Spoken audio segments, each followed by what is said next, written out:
No, this story, Olorunfemi Street, was like any other small street in Lagos, alive with the sounds of people going about their daily business, children playing, and neighbors sharing gossip. It was a place where everyone knew each other's name, and no secret stayed hidden for long. At every corner, people greeted one another with a smile or a friendly wave. No one ever passed by without saying good morning or good afternoon. Among the familiar faces was Baba Ari, the elderly man who had lived on Olorunfemi Street for as long as anyone could remember. Every morning, he sat outside his small bungalow, his transistor radio playing softly as he sipped from a cup of hot pap. Baba Ari wasn't just another resident, he was the unofficial watchman of the street. If something unusual happened, you could be sure that Baba Ari would be the first to notice and the first to spread the news. There was also Chidinma, a young woman who helped her mother run a small provision shop on the street. Chidinma was known for her quick smile and friendly attitude. She greeted everyone who walked past, and if you didn't greet her back, she would call after you. "Ah, brother, you know fit greet." At the end of the street stood a small Amala joint run by Mama Yabo. Though new to the area, she quickly became a part of the Olorunfemi Street community. From the day she arrived, her cooking drew in a crowd. Her amala, gbiri, and assorted meats were so good that people came from nearby streets just to get a taste. However, as peaceful as Olorunfemi Street appeared, something strange was happening. Something that nobody but the dogs seemed to notice. Mr. Benson, who lived next to the Amala shop, had two large dogs. Normally they were quiet and friendly, wagging their tails at familiar faces and barking only when strangers passed by. But ever since Mama Yabo and her family arrived, the dogs had changed. Every time they passed the dog's gate, the animals barked fiercely, growling and pacing as if they sensed something dangerous nearby. At first, Mr. Benson thought the dogs were just being protective of their territory, but soon it became clear that something was unsettling them. The more the family came and went from the shop, the more agitated the dogs became. For months, nobody took note of the barking. Mama Yabo's Amala joint became the most popular place on Olorunfemi Street. From the early hours of the morning, the smell of hot amala cooking filled the air, drawing people in like bees to honey. It wasn't just the food that people loved, it was the atmosphere. There was something comforting about sitting on the wooden benches outside the small shop, enjoying a plate of amala with kibiri and assorted meats, while watching the world go by. Mama Yabo was a short, plump woman, always with a smile on her face and a warm greeting for everyone who passed by. She worked alongside her two daughters and a young man who many assumed was her son. The girls were quiet, always working quickly and efficiently, while the boy handled the money and served customers. Together, they ran the joint, like a well-oiled machine. People from all over the area came to buy food. Baba Ari made it a point to stop by at least twice a week, enjoying his meal while listening to his radio. Even Chidinma, who was always busy at her mother's shop, would find time to grab a plate. "This amala is magic," she'd say, licking her fingers after every meal. Though the family didn't talk much, people felt at ease around them. They never caused any trouble, and they kept their shop clean and tidy. It seemed like nothing could go wrong. The amala was soft, the gibbery was perfectly seasoned, and the customers were happy. But while the people of Olorunfemi Street enjoyed their meals without a second thought, Mr. Benson's dogs had a different opinion. Every time Mama Yabo or one of her children walked past, the dogs would bark furiously, their sharp barks cutting through the air. They seemed to sense something that the rest of the street couldn't. "I don't know why these dogs keep barking at them," Mr. Benson said one day, shaking his head. "They've never acted like this before." His dogs were usually calm and friendly. They had seen the family every day for months, yet their reaction never changed. The barking started up again, as if the dogs were warning the street about something no one else could see. "If only these dogs could talk," Mr. Benson muttered one evening as the dogs barked uncontrollably once more. To everyone else, Mama Yabo and her family seemed perfectly ordinary. They ran their shop, greeted their customers, and went about their business like everyone else, without anyone thinking twice about them. But as the days went by, something subtle began to change. The shop was still busy, but there was a growing unease in the air that nobody could quite explain. Little by little, things started to feel different. At first, the changes were so small that nobody really noticed. People still came to Mama Yabo's amala joint, enjoyed their meals, and exchanged small talk as they ate. The joint remained as popular as ever, but slowly something started to shift. The warmth that used to fill the small shop began to fade, and the family's behavior became more distant, more unsettling. It began with the greetings. Mama Yabo had always been one of the most polite people on the street. Every morning, she would greet everyone who passed by her shop, her voice full of energy, her smile bright. Her two daughters and the young man who worked with her would always follow her lead, nodding and greeting customers as they set up for the day. It was something everyone on Olorunfemi Street appreciated. Greetings were an essential part of the culture. But one day, Chidinma noticed something odd. She passed by the shop on her way to the provision store, as she always did, and waved at Mama Yabo. "Good morning, Mama Yabo," she called out cheerfully. But this time there was no reply. Mama Yabo didn't look up, didn't smile. She didn't even seem to hear Chidinma. Frowning, Chidinma thought, maybe she didn't hear me. So she tried again the next day. This time the same thing happened. No response. Mama Yabo's daughters, usually quick to greet, just continued their work, their faces blank, their eyes avoiding contact with anyone who passed by. It wasn't just Chidinma. Other people on the street started to notice as well. One by one, they began to whisper among themselves. Baba Ari, who sat outside his house every day listening to his radio, noticed the change too. "These people have stopped greeting," he said one afternoon, scratching his head. "Before, they would greet me every morning. Now they just walk by like they don't see me." "I thought it was just me," Chidinma replied. "I greet them every day, but they act like I'm invisible." At first, people tried to make excuses for the family. Maybe they're tired. Running an amala joint isn't easy after all, they said.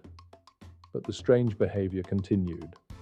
And as the days went by, the family became even more withdrawn. They no longer spoke to customers the way they used to. They served the food, took the money, and went back to their work in silence. Even when the shop was busy, the atmosphere felt cold, almost eerie. And the dogs? Mr. Benson's dogs noticed it too. If anyone should have gotten used to Mama Yabo's family, it was the dogs. They saw them every day, heard their voices, and watched them move back and forth from the house to the shop. But instead of growing accustomed to their presence, the dogs seemed more agitated than ever. Every morning, when Mama Yabo and her children passed by on their way to open the shop, the dogs would bark furiously. Their growls were low and menacing, their barks sharp and relentless. They barked so loudly that it disturbed the entire street. It wasn't just one bark and then silence. It was continuous, as if the dogs were trying to send a message, a warning. "I don't know what's wrong with these dogs," Mr. Benson muttered one evening, shaking his head in frustration. "They've never acted like this before. Every day it's the same thing. As soon as that family walks by, they go crazy." It wasn't normal, and Mr. Benson knew it. His dogs had always been friendly and calm, even around strangers. But something about Mama Yabo's family was different. Chidinma, standing outside her mother's provision shop, watched the scene unfold one morning. The dogs barked violently, pacing back and forth behind the gate, their eyes locked on the family as they passed by. Yet Mama Yabo and her children didn't seem bothered at all. They didn't flinch, didn't even look in the direction of the dogs. They walked silently to the shop, opened the door, and began their day as usual. "What is it with these dogs?" Chidinma asked, turning to her mother, who stood beside her. "I don't know, but it's not. Dogs don't bark like that for no reason," her mother replied, shaking her head. "Even I can't sleep in this kind of heat." As the days turned into weeks, the whispers on Olorunfemi Street grew louder. People who had once adored the amala joint now felt uneasy. The food was still as delicious as ever, but the warmth and friendliness that had once defined the place were gone. The shop remained busy, but it felt cold and lifeless. Customers noticed that the family barely spoke to each other anymore, and when they did, it was in hushed tones, in a language nobody on the street recognized. "They're not Yoruba," Baba Ari said one day, speaking to a group of men gathered outside his house. "I've been listening to them, and the language they speak, it's not Yoruba, it's not Hausa, or Igbo either. I don't know what it is." The men nodded in agreement. It was another strange piece of the puzzle that nobody could figure out. As the mystery deepened, so did the tension on Olorunfemi Street. The dogs continued their relentless barking, and people continued to whisper, wondering what had changed. Why had the family become so distant? Why were the dogs so disturbed by them? Was there something they were hiding? Nobody had the answers, but one thing was clear. Something was wrong with the Amala cellars. The people couldn't see it, but the dogs could. If only they knew what the dogs were trying to say. As the weeks passed, the unease on Olorunfemi Street grew stronger. Mama Yabo's Amala joint, once the bustling center of the neighborhood, still drew customers, but people began to speak in hushed tones about the strange changes that had taken over the family. There was something odd about the way they lived, something that didn't sit right with anyone who paid attention. For one thing, people began to realize that Mama Yabo and her family never seemed to leave the shop. At first, everyone assumed they had a house somewhere nearby and lived like everyone else in the neighborhood. But as time went on, it became clear that the family actually lived in the small restaurant itself. The shop wasn't large, just a single room with a kitchen at the back, and it had no windows. Yet every night after they closed up, the family would stay inside and nobody ever saw them leave. It didn't make sense. Lagos was known for its sweltering heat, especially during the dry season. On nights when the temperature soared and even the wind refused to blow, people on Olorunfemi Street would drag their mattresses outside, hoping to catch a breeze. Mr. Benson's compound was always filled with people sleeping in the open air, trying to escape the stifling heat inside their homes. But not Mama Yabo's family. No matter how hot it got, they stayed inside the shop. People began to whisper that the family must have a way to cool the place down, maybe a fan or an air conditioner. But that theory didn't hold water. Everyone knew there was no electricity in the shop after hours. And besides, the building had no windows for any cool air to circulate. Yet somehow, the family appeared comfortable while everyone else on the street sweated through the night.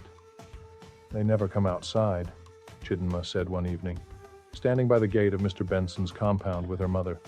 "It's so hot, and they stay inside that small shop like nothing is happening. It's not normal." Her mother replied, shaking her head, "Even I can't sleep in this kind of heat." The more people talked, the more they realized how strange the family's living arrangements were. The shop had no windows, no proper ventilation. Even during the day, when the sun was at its highest, the family would stay inside, cooking and working as if they didn't feel the heat at all. It was as though they were untouched by the things that affected everyone else on the street. And then there were the dogs. It was unusual because typically dogs in the neighborhood grew accustomed to the people they saw every day. After a while, they stopped barking at familiar faces. "I don't understand it," Mr. Benson said one afternoon, talking to a few neighbors who had gathered outside his house. "My dogs have never acted like this. They should be used to that family by now. But every time they see them, it's like they're seeing strangers." "It's not just your dogs," Baba Ari added, sitting in his usual chair. "Dogs can sense things we can't. They're seeing something that we're not seeing." The neighbors nodded in agreement. Everyone had their theories, but nobody could explain why the dogs were so agitated. The constant barking had become a daily routine. Every time the family passed by, the dogs would growl and bark until they disappeared into the shop. And even then, the dogs would continue to pace near the gate, uneasy and restless. The mystery deepened. Who were these people? Where did they come from? And why did everything about them feel so off? As the whispers grew louder, So did the tension. People still came to the shop, but they did so with a sense of unease, as though something unseen was lurking just beneath the surface. The family's strange living conditions, the dog's constant barking, and the unfamiliar language all pointed to one thing. There was more to Mama Yabo's family than met the eye. While the people of Olorunfemi Street tried to make sense of it, the dogs kept barking whenever they spotted any member of the strange family. Things went on like this until New Year's Eve, when something unexpected happened. The end of the year brought a festive atmosphere to Olorunfemi Street. The air was filled with the sounds of celebration, children running around with sparklers, families setting up chairs in front of their homes, and the smell of food wafting from kitchens as everyone prepared for the new year. As was tradition, most residents stayed up for the crossover into the new year, either attending church or celebrating with family and friends. But as the neighborhood prepared for the celebrations, one thing stood out. Mama Yabo's Amala shop was still open late into the night. It was unusual for the shop to be open so late. Normally, Mama Yabo closed up around 9 p.m., but on this particular night, the lights inside the shop stayed on, and the family could be seen moving about, cooking and serving food to a few late-night customers. Some people on the street wondered if they were staying open longer to make some extra money before the new year, but nobody questioned it. After all, Mama Yabo's family had always done things differently.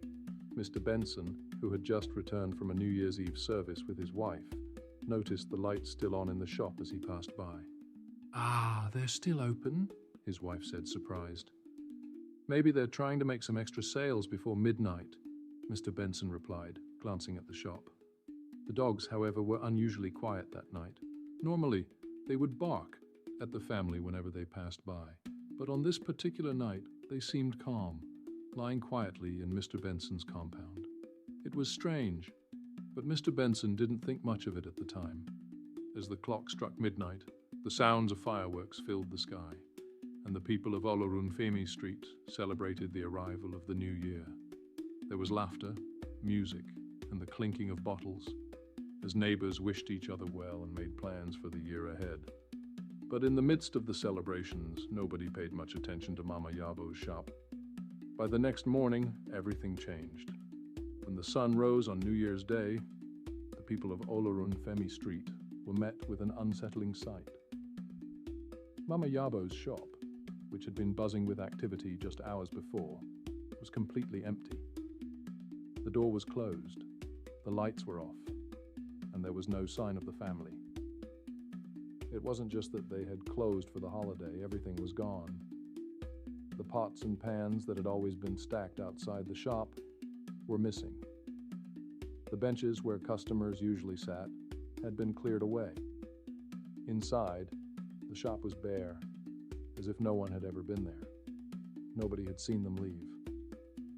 "I passed by there around 2 a.m. after the service, and they were still there," Mr. Benson said, shaking his head in disbelief. "But now it's like they disappeared." Chidinma was one of the first to notice the disappearance when she went to buy amala that morning. "Mama Yabo, are you there?" she called out, knocking on the door. But there was no answer. When she peeked inside, she was shocked to find the shop completely empty. She ran back to her mother's shop, her heart racing. "Mama, they're gone. The shop is empty." Her mother frowned. "What do you mean, gone? They're not there." "Everything is gone. The whole place is cleared out." News of the disappearance spread quickly across Olorunfemi Street. Neighbors gathered around the empty shop, whispering to one another, trying to make sense of it. Nobody had seen the